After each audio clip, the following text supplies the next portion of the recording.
ठीक आहे, चला.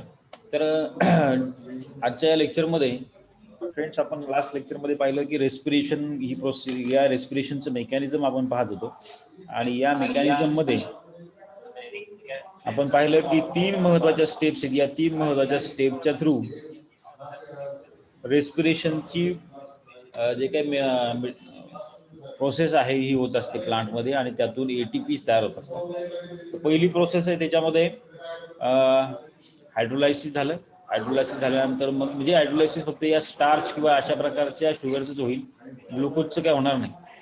त्यानंतर फर्स्ट स्टेप महत्त्वाची आहे ग्लायकोलायसिस, बरोबर.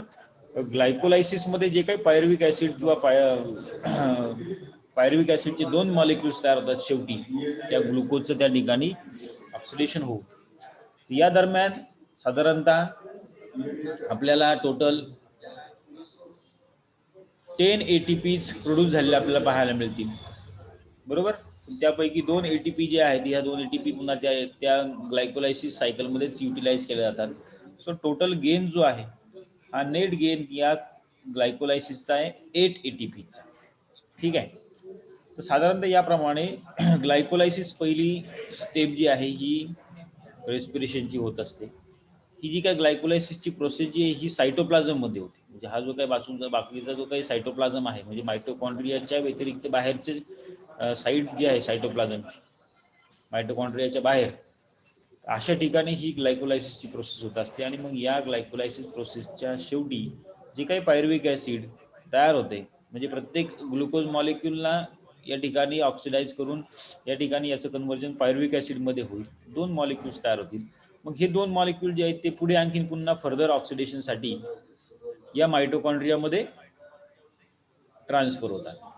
तर हे पायरुविक ऍसिड जे आहे हे पायरुविक ऍसिड मायटोकॉन्ड्रियामध्ये ट्रान्सफर होईल आणि मग त्याचं पुढं फर्दर किंवा पुढच्या स्टेपनुसार त्याचं ऑक्सिडेशन होऊन या ठिकाणी रेस्पिरेशनची प्रोसेस कंटिन्यू झालेली आपल्याला पाहायला मिळते.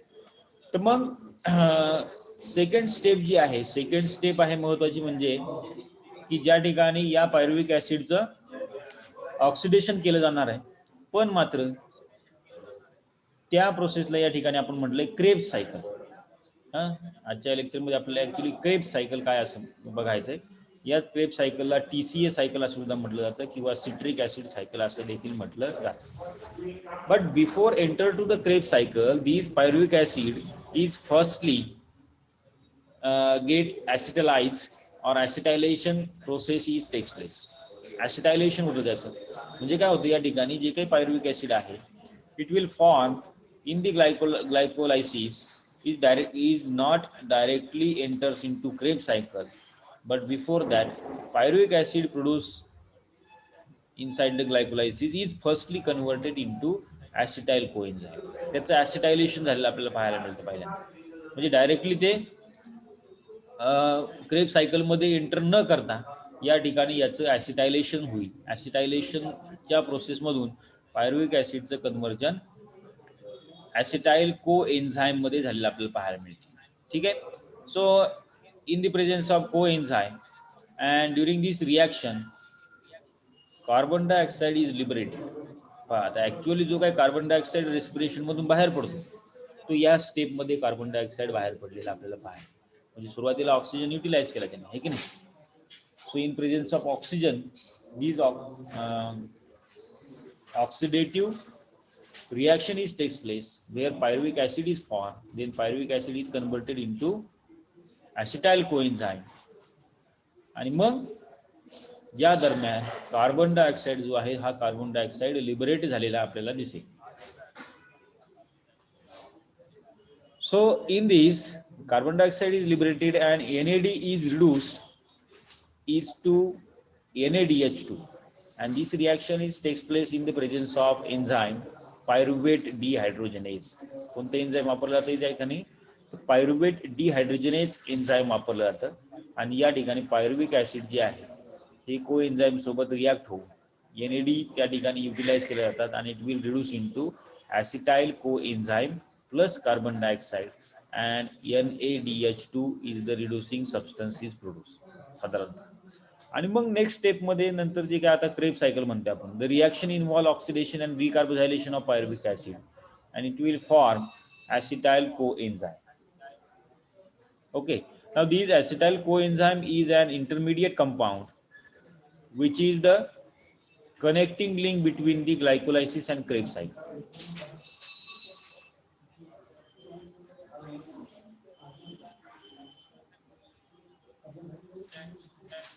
एक मिनिट बरं का, नेटवर्क जरा सुधारतो मी, नेटवर्कचा प्रॉब्लेम असल्यामुळे तुमच्यापर्यंत आवाज पोहोचत नसावा.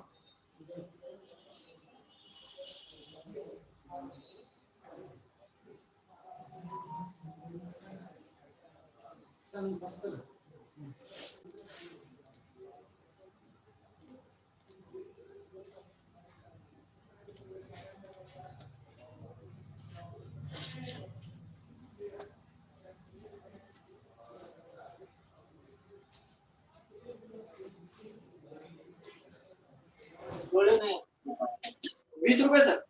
नाव काय पेशंटचं? ठीक, आता येतो का आवाज? आता बहुतेक व्यवस्थित आवाज येत असावा.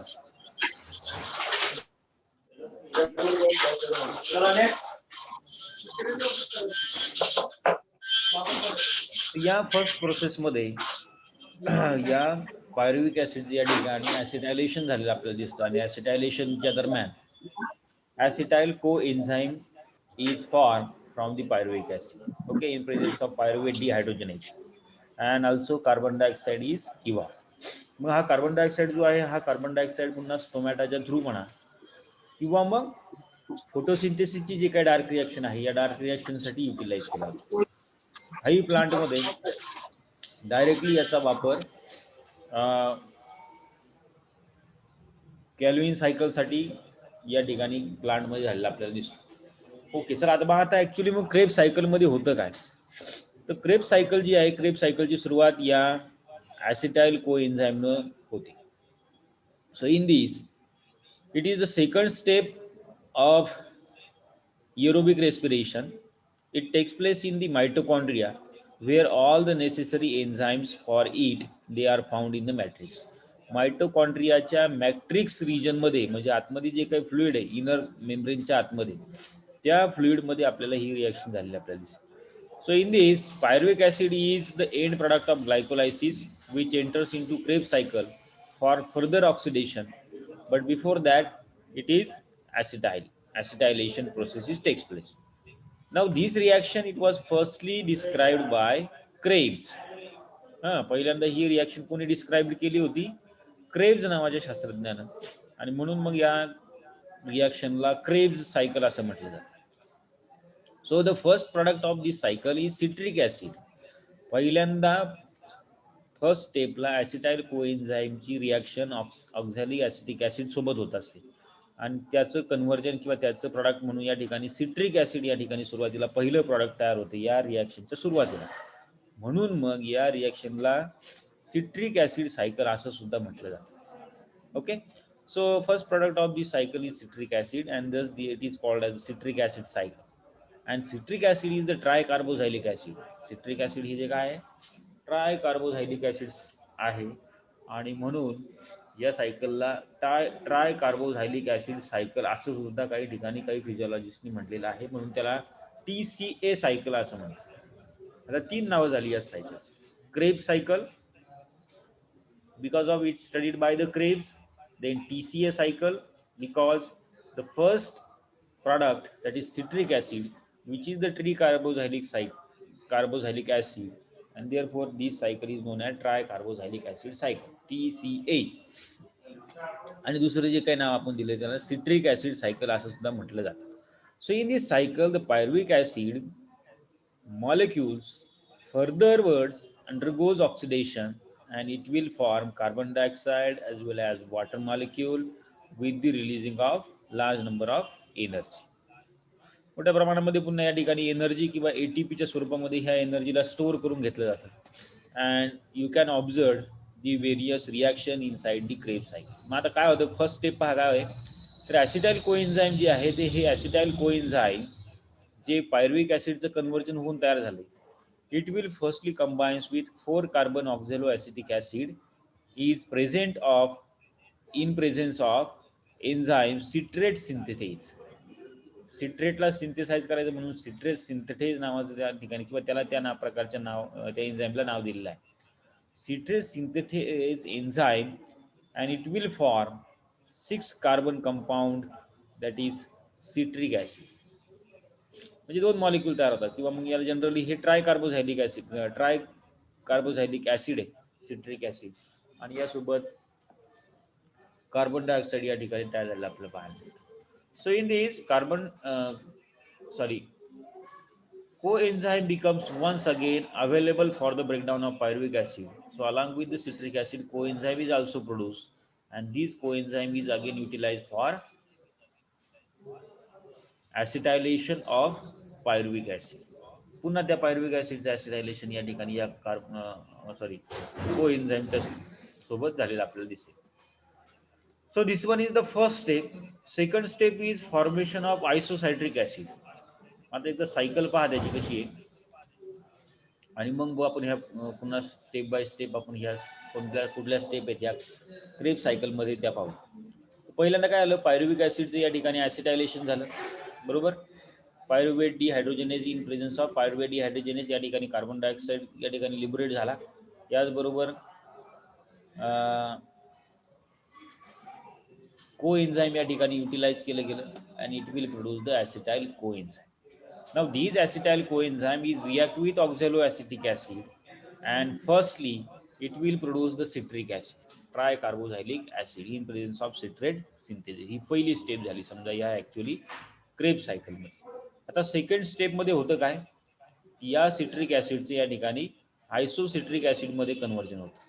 Okay, so in presence of aconitase enzyme hydrolysis and dehydrolysis processes takes place. So firstly it will converted into cis-aconitic enzyme and further words citric acid is converted into isocitric acid. ठीक आहे, ही second step आपल्या या ठिकाणी झालेली दिसते. So in second step you can observe the formation of isocitric acid by the citric acid. So this citric acid is firstly converted into cis-aconic acid by removal of water and then into isocitric acid by addition of water. So in presence of enzyme aconitase, then cis-aconic acid which act as an intermediate in the isomerization of citric acid to isocitric acid. Citric ऍसिडचं conversion isocitric acid मध्ये होण्यासाठी सिस aconitic acid जे आहे हे intermediate म्हणून या ठिकाणी तयार होतं. And afterwards when the water molecules are added into cis aconitic acid it will converted into isocitric acid. बरोबर, सेकंड स्टेप अशी झाली. त्यानंतर पुन्हा थर्ड रिॲक्शन याच्यामध्ये अशी होती की हे जे काय आयसोसिट्रिक ऍसिड जे आहे या आयसोसिट्रिक ऍसिडचं ऑक्सिडेशन होतं आणि याचं ऑक्सिडेशन होऊन कन्व्हर्जन याचं ऑक्झॅलो सक्सिनिक ऍसिड मध्ये कन्व्हर्जन झालेलं आपल्याला दिसतं. So isocitric acid undergoes oxidation to form oxalosuccinic acid in presence of isocitric dehydrogenase enzyme. कोणते enzyme? Isocitrate dehydrogenase enzyme. So during this reaction NAD is reduced to NADH2 and during this process hydrogen released which is accepted by NAD and it will produce finally into NADH2. So firstly isocitric acid is combines with or reacts with NAD in presence of isocitrate dehydrogenase and it will converted into oxalosuccinic acid as well as NADH2. ठीक आहे, या ठिकाणी वॉटरचं dehydration झालं, पुन्हा hydrolysis झालं आपल्याला दिसतं. त्यानंतर नेक्स्ट स्टेपमध्ये डिकार्बोझायलेशन होईल. तर जे काही ऑक्झॅलोसक्सिनिक ऍसिड जे काही तयार झाले it will undergoes decarboxylation to form एक कीटोग्लुटारिक ऍसिड 5 कार्बन, त्यातलं एक कार्बन रिमूव्ह केला म्हणजे डिकार्बोझायलेशन झालं. So in presence of enzyme oxalosuccinic decarboxylase enzyme oxalosuccinic acid is reduced to a ketoglutaric acid. Okay, and in this again carbon dioxide is liberated. Okay, त्यानंतर 5व्या स्टेपमध्ये आपल्याला असं दिसतंय की ऑक्सिडेटिव्ह डिकार्बोझायलेशन झालेलं पुन्हा दिसेल. मग जो काही एक किटो ग्लुटारिक ऍसिड जे काही तयार होईल, these undergoes decarbonization and oxidation and it will combines with coenzymes to form succinyl coenzyme. Okay, ketoglutaric acid जे आहे त्याचं काय होणार आहे, ऑक्सिडेटिव्ह डिकार्बोझायलेशन होईल आणि it will form the succinyl coenzyme. So this reaction which takes place in presence of enzyme keto-glutaric dehydrogenase, and during this reaction NAD is reduced to NADH2 and molecule of carbon dioxide is also liberated. सुरुवातीला एवढं सगळं काय होते. त्यानंतर मग actually ATP synthesis करण्याची process या ठिकाणी किंवा ती स्टेप या ठिकाणी येते. So in which succinic acid is produce from the succinyl coenzyme. मग हे जे काही सक्सिनाइल कोएन्झाइम या ठिकाणी तयार झालं, it will converted into succinic acid with releasing of coenzyme, and the succinyl coenzyme lost the coenzyme group in a reaction in which guanosine diphosphate, it reacts with the inorganic phosphate and it will converted into guanosine triphosphate. Okay, ॲडेनोसाइन नाही झाला इथं, या ठिकाणी ग्युनोसाइन triphosphate तयार झाला. And afterwards किंवा these guanosine triphosphate is produced by the process known as substrate phosphorylation, and furtherwards these guanosine triphosphate can be enzymatically react with the ADP to form ATP. Okay, या गुनोसाइन ट्रायफॉस्फेटचं नंतर थोडक्यात conversion ATP मध्ये झालेलं आपल्याला पाहायला मिळतं enzymatic reaction मध्ये. So यामध्ये आपल्याला पहिल्यांदा ऍक्च्युअली ATP फॉर्म झालेले आपल्याला दिसतात. Where the succinic coenzyme is react with GDP किंवा ग्युनोसाइन diphosphate in presence of succinyl kinase, it will converted into succinyl acid and where the GTP or guanosine triphosphate is produced. And furtherwards, these guanosine triphosphates are converted into ATP, okay, in enzymatic reaction. पहिल्यांदा या ठिकाणी ATP तयार झाले आपल्याला दिसतील 6व्या स्टेपमध्ये. मग त्यानंतर जे काही सक्सिनिक ऍसिड या ठिकाणी तयार होणार, this succinic acid is furtherwards again oxidized to form fumaric acid. प्रत्येक स्टेपला त्याचं ऑक्सिडेशन रिडक्शन झालं आपल्याला दिसतं. आणि मग या ऑक्सिडेशनच्या थ्रू सक्सिनिक ऍसिडचं पुन्हा ऑक्सिडेशन होऊन फ्युमारिक ऍसिडमध्ये कन्व्हर्जन होतो by presence of enzyme succinic dehydrogenase. So this is the only reaction of Krebs cycle which does not involve the utilization of NAD and NADH. ह्याच एकमेव रिॲक्शन मध्ये या ठिकाणी NAD किंवा NADP न वापरता instead of these NAD and NADP, the FAD are utilized. So flavin adenine dinucleotide, which is used with the enzyme succinic acid dehydrogenase, where the succinic acid is converted into fumaric acid, and along with the succinic acid, the FAD, that is flavin adenine dinucleotide, is converted into flavin adenine dinucleotide hydroxide, that is FADH2. Then FAD take the two hydrogen ions and two electrons from the succinic acid and it will get reduced. हे रिडक्टिव्ह substance म्हणून या ठिकाणी काम करते. नंतरच्या प्रोसेसमध्ये आपण पाहतो की हे जे काही फ्युमॅरिक ऍसिड या ठिकाणी तयार झालंय, this fumaric acid is furtherwards converted into malic acid.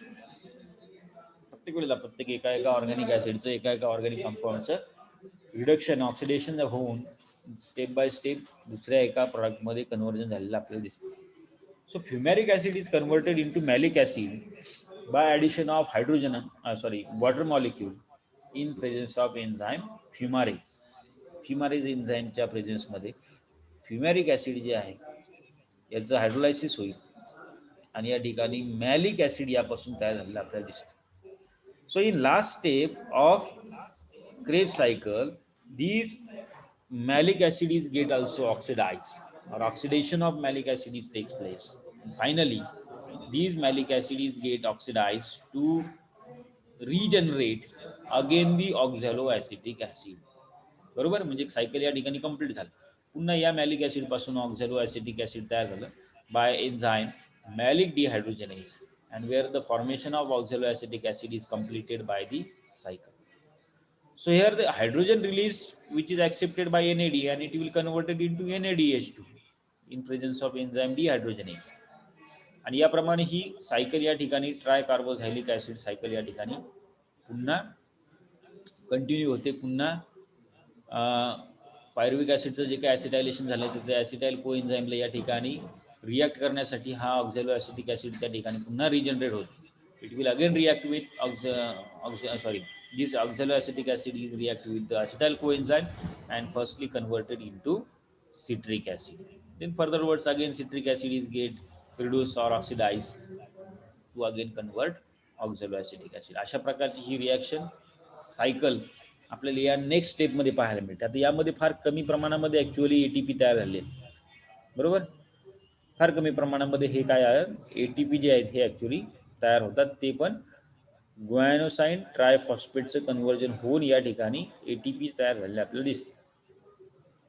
तर पुन्हा या चार्टमध्ये पहा की तुम्हाला लक्षात येईल की कशा प्रकारे ही क्रेब्स सायकल जी आहे ती रेग्युलेट होत असते. सो पहिल्यांदा पायरुविक ऍसिड जे आहे त्याचं ऍसिटायलेशन झालं आणि त्याचं कन्व्हर्जन ऍसिटाइल कोएन्झाइममध्ये झालं. दरम्यान कार्बन डायऑक्साईड रिलीज झाला. मग जे काही ऍसिटाइल कोएन्झाइम आहे it will react with firstly oxaloacetic acid and converted into citric acid. ठीक आहे, which is the tricarboxylic acid. Then citric acid is reduce to isocitric acid. Then isocitric acid is converted into oxalosuccinic acid, right? Then oxalosuccinic acid will get decarboxylation reaction, and through that decarboxylation oxalosuccinic acid is converted into alpha ketoglutaric acid. Furtherwards dehydrogenation takes place. Alpha ketoglutaric acid is converted into succinyl coenzyme, and lastly this succinyl coenzyme is converted into succinic acid, and where actually the ATP are formed. Two molecules of ATP are formed in presence of succinyl kinase. So where the GDP is reacted with coenzyme and converted into GTP, guanosine triphosphate is formed. Again by some kind of enzyme, these GTP is converted into ATP. या ठिकाणी actually हे दोन ATP या ठिकाणी तयार होतात ज्या वेळेला सक्सिनल कोएन्झाइमचं कन्व्हर्जन सक्सिनिक ऍसिड मध्ये होतं त्यावेळेला. त्यानंतर सक्सिनिक ऍसिड जे आहे ते पुन्हा फर्दरवर्ड्स रिड्यूस होत जातं. It will converted into fumaric acid. ते furtherward fumaric acid is converted into malic acid, आणि लास्टली पुन्हा मॅलिक ऍसिडचं कन्व्हर्जन किंवा रिजनरेशन ऑक्झॅलो ऍसिटिक ऍसिड मध्ये झालेलं आपल्याला दिसतं. अशा पद्धतीने ही क्रेब्स सायकल आहे, ट्राय कार्बोझायलिक ऍसिड सायकल असं ज्याला म्हटलं, किंवा मग सिट्रिक ऍसिड सायकल असं सुद्धा म्हटलं जातं. मग साधारणतः या सायकलमध्ये सुद्धा पहा इच मॉलिक्यूल ऑफ पायरुविक ऍसिड, प्रत्येक मॉलिक्यूल जो आहे पायरुविक ऍसिडचं म्हणजे दोन मॉलिक्यूल ऍक्च्युअली सुरुवातीला तयार झालेले आहेत, प्रत्येक मॉलिक्यूल पासून क्रेब्स सायकलमध्ये याप्रमाणे एक एटीपी, त्यानंतर एक FADH2 आणि 4 मॉलिक्यूल जे आहेत ते NADH2 चे तयार झालेले आपल्याला दिसतात. हे सोडा आपण महत्वाचे आपल्याला एटीपी, तर एक सिंगल एटीपी या एका पायरुविक ऍसिड पासून तयार झालेला दिसतो. सो ड्युरिंग दिस जर का आपण पुन्हा एटीपीचं अकाउंट जर पाहिलं या ठिकाणी, तर ड्युरिंग द ऑक्सिडेटिव्ह डिकार्बोझायलेशन फायनल दिले आता सोडा नंतर शेवटी आपण बघूया हे काय ऍक्च्युअली. तर टोटल आपल्याला या ठिकाणी 38 एटीपी या ठिकाणी पूर्णपणे गेन झालेले आपल्याला दिसतात. पुन्हा आपल्याला ऑक्सिडेटिव्ह फायनल ऑक्सिडेटिव्ह पाहायचं. तर थोडक्यात एक सुरुवातीला सिग्निफिकन्स काय सांगता येईल क्रेब्स सायकलचे, तर सिग्निफिकन्स असे आहेत की जे काही पायरुविक ऍसिड ग्लायकोलायसिस मध्ये तयार होते, तीच pyruvic acid is furtherwards oxidized and it will converted into carbon dioxide and water, and subsequently the ATP are also produced. So there are production of 24 ATP molecules. तसं जर पाहिलं तर काही ठिकाणी वेगवेगळ्या स्टेपचा वापर केला तर वेगवेगळ्या ठिकाणी काही एटीपी तयार होतात. ऍक्च्युअली दोनच एटीपी 6व्या नंबरच्या स्टेपमध्ये ह्या क्रेब सायकल मध्ये तयार होते. Then the intermediate products such as they are used for the synthesis various cellular components. Intermediate product जे आहेत या ठिकाणी कार्बन डायऑक्साईड तयार होत असेल, त्याचबरोबर NADH2 तयार होत असेल, याचा वापर वेगळ्या प्रकारचे सेल्युलर कंपोनेंट्स तयार करण्यासाठी केला जातो. Oxaloacetic acid which is again regenerated. Okay, oxaloacetic acid जे काही रिजनरेट होते या ठिकाणी, these one is use or this is use for continue the cycle. Oxaloacetic acid या ठिकाणी कंटिन्यू रिजनरेट होत असतात, त्याच्यामुळे पुन्हा ही सायकल जी आहे ती रेग्युलेट राहते. And lastly you can observe 6 carbon dioxide and 6 water molecules are also regenerated. So this is the actual significance of Krebs cycle. बरोबर.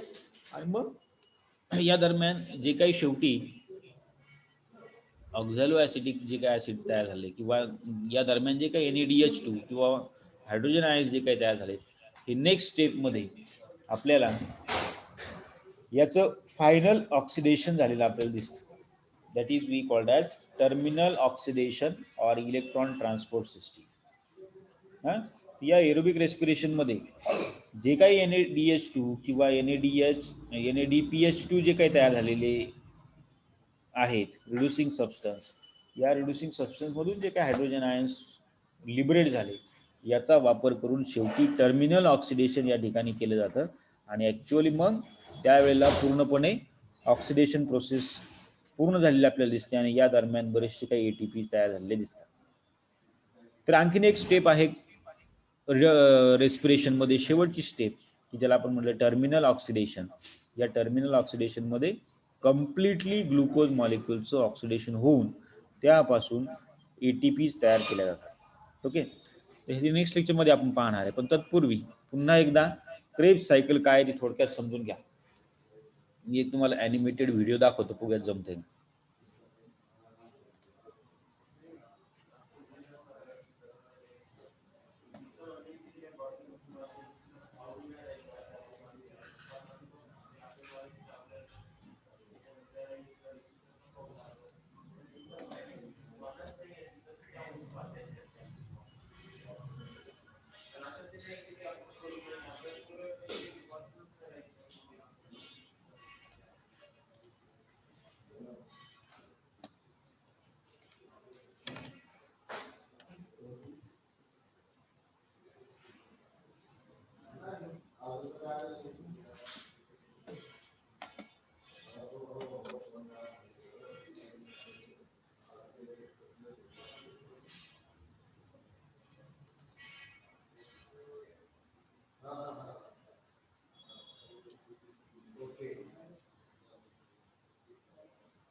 तुम्हाला आवाज येतो का?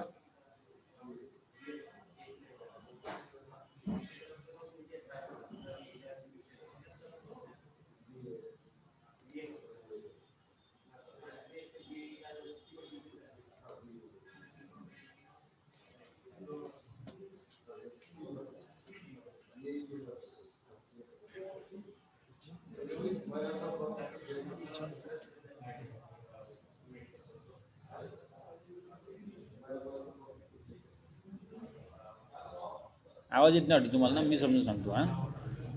त्यांनी काय म्हटलंय, सुरुवातीला या सिट्रिक ऍसिड सायकलमध्ये एक JTP मॉलिक्युल तयार होतो, त्याचबरोबर 3 NaDH, एक FADH2 आणि 2 कार्बन डायऑक्साईड तयार झाले आपल्याला दिसतात.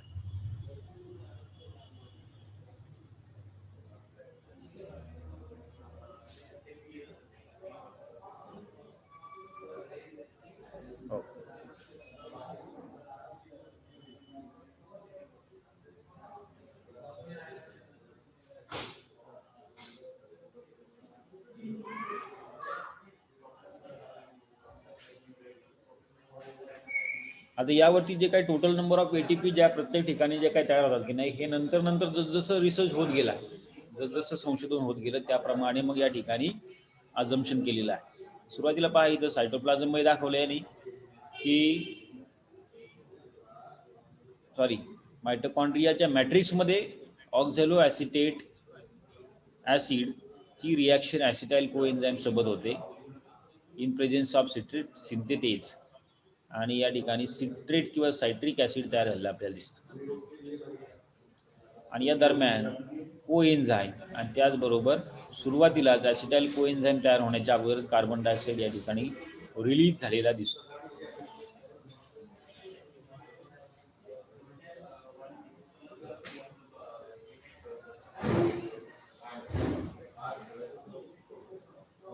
नेक्स्ट स्टेपमध्ये काय आहे, तर जे काही सिट्रिक ॲसिड आहे या सिट्रिक ॲसिडचं कन्व्हर्जन आयसोसिट्रेटमध्ये होतं, बरोबर. आणि या दरम्यान सिस ॲक्वोनिटेज ही जे आहे तो त्याचा इंटरमिडिएट प्रॉडक्ट म्हणून काम करतो. ओके. त्यानंतर मग नेक्स्ट आहे isocitrate is converted into oxalosuccinate and furtherwards converted into alpha ketoglutarate. So initially isocitrate is converted into oxalosuccinate in presence of isocitrate dehydrogenase enzyme, and meanwhile carbon dioxide is released where the NAD is utilized to form NADH2. आता या ठिकाणी पहा, हे जे काय hydrogen या ठिकाणी separate झाले, या हायड्रोजनचा वापर पुढे दॅट इज टर्मिनल ऑक्सिडेशनसाठी केला किंवा इलेक्ट्रॉन ट्रान्सपोर्ट सिस्टीम आपल्याला नंतर पुढे झाली. नेक्स्ट पहा, alpha ketoglutarate is converted into succinyl coenzyme in presence of alpha ketoglutarate dehydrogenase where again the carbon dioxide is released. So ही रेग्युलेटरी स्टेप म्हणून या ठिकाणी काम करते.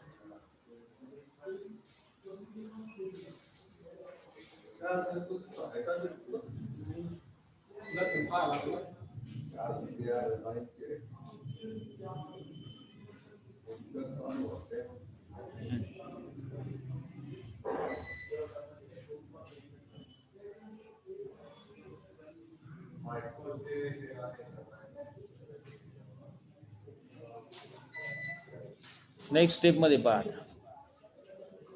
It will converted into succinate. Succinyl coenzyme जे आहे याचं कन्व्हर्जन सक्सिनेट मध्ये होत असताना या दरम्यान महत्वाचं आहे where the GTP are formed and from the GTP are converted into ATPs.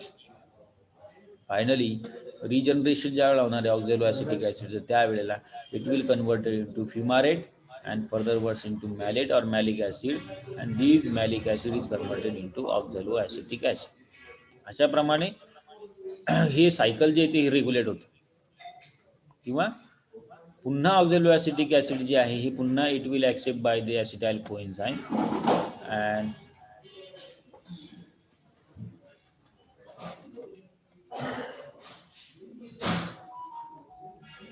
Regulate the cycle.